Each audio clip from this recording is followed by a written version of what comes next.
All right, next up we are going to have Becky from Entertainment Affair. Go ahead, Becky.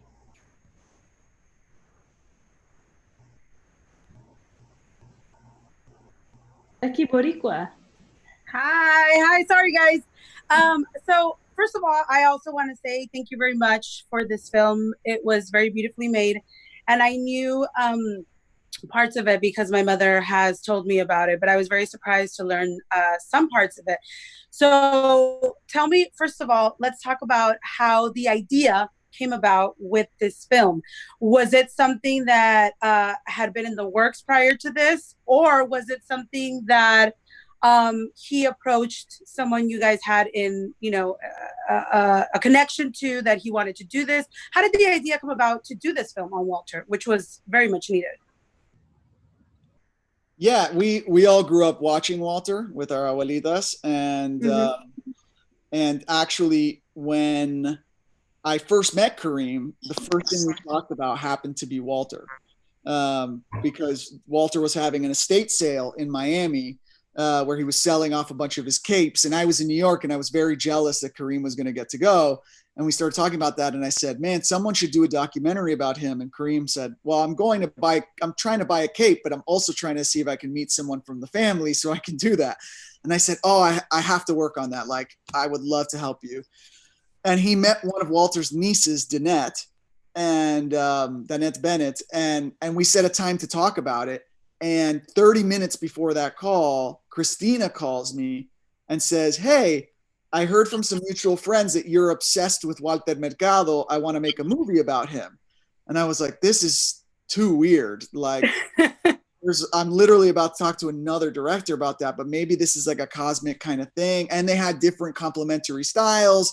And I thought like maybe they would get along. So I asked them if they would jump on a call together, and they did.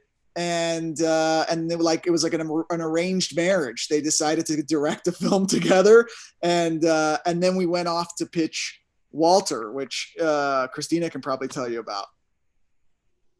Yeah, the pitch with Walter was, I think we referenced it when Kareem contact with the nieces.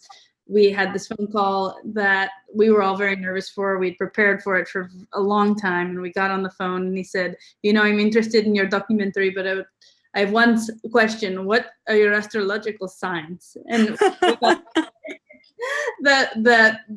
this whole project, our life dream, hung in balance about what our astrological signs were. So I'm a Libra, Kareem is a Libra, and Alex is a Sagittarius, and he was very happy with that. I'm still not sure why or what it means, but he was like, okay, this is perfect. It's the perfect arrangement. And from there, we explained to him what a documentary would look like, and he said yes. And then we started filming with him, and it became clear he had no real idea what a documentary was. Like, I remember he would ask Kareem at the beginning, he would ask Kareem when he was going to get the scripts for the day of shooting, and we were like, oh no.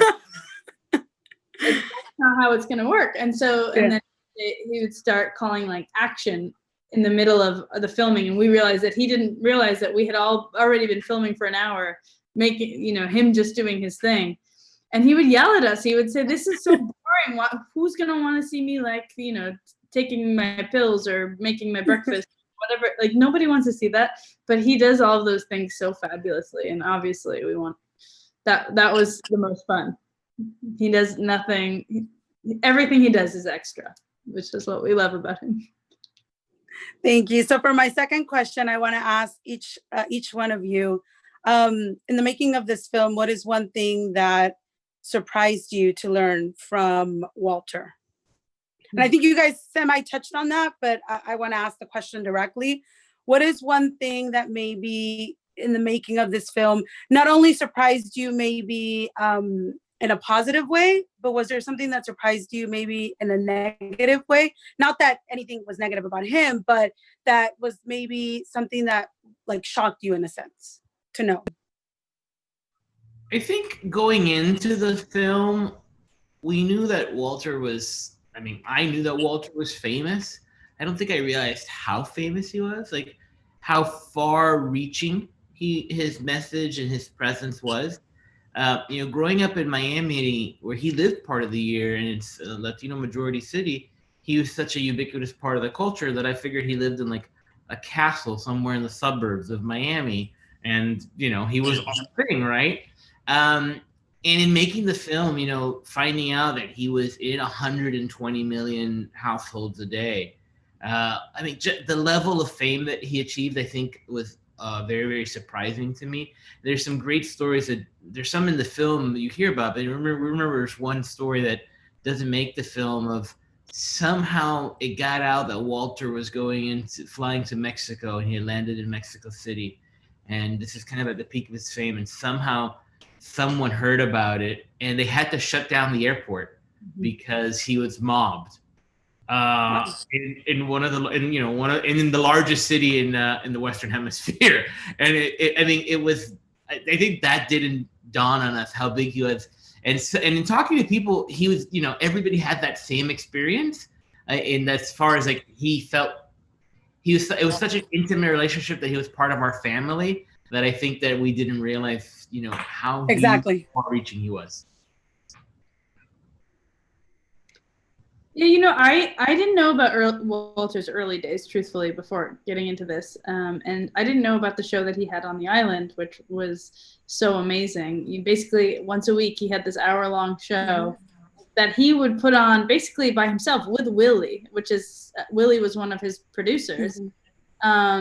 And sets were incredible. I mean, everything was low budget, but like the creativity that it took to make those shows is it's evidence of a brilliant mind, really. Some of them were so beautiful, some of them were a little tacky. I remember there's one whole show that's shot through a fish tank, and we never really see it in our film. We didn't find a place for it, but I just like an hour of television is a long time of television to be shot through a fish tank. And so there are like fish that are coming in and out of the shot and like blocking his face for minutes. But that show is amazing because if you watch a lot of it, he's trying to teach people so much. He will, spend an hour telling the Puerto Rican public about, his most recent trip to India and all of the new tenets that he learned. And he really wanted to share and to grow our minds. And that, I don't know, I just didn't know about that era. That stuff is radical. I hope we can share that, like put together maybe an archive of it, because it's really beautiful. That would be awesome. I think for me, it was I didn't know about his dance background. And I remember there was a choreographer at the Miami event who had like these dancers come out. And she was like, oh, I knew he was a dancer from the first moment I saw him. And I was like, and it made so much sense all of a sudden, the way he used his hands, exactly, all that stuff. And the first trip we went there, he like opened up a little drawer next to his bed and pulled out two castañuelas, and just like seamlessly started doing that, and I was like, this is, but then all of a sudden, all of that just kind of like hit me of all of the years of him, doing all that kind of stuff. So I thought that was fascinating how he incorporated his dance background kind of into his persona. Thank you guys. Thank you guys for making this film, and thank you for setting some time aside for us. We really enjoyed it. Thank you, Thanks, Becky. Thank you.